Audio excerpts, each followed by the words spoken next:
Assalamu alaykum gruppadagilar.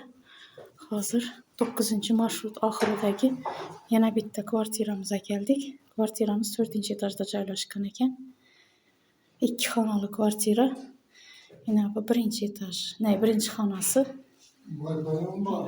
Wi-Fi ham bormi? Yaxshi. Bu ikkinchi xonasi yana.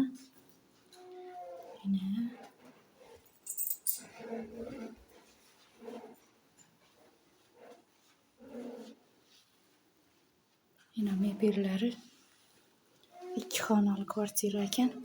Bu yerda xolodilnik joylashgan, katta xolodilnik.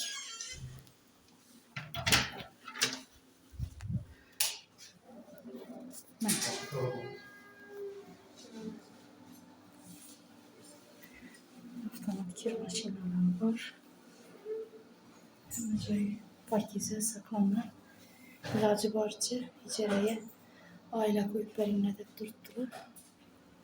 Bu yerda oshxonasi yana. Elektron отопление ekan.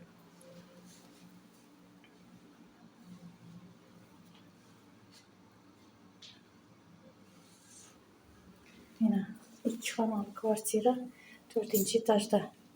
Manzil 9-marshrut oxiri. İcra bahasını Telegram gruppalarımızda yazıp kaldırama.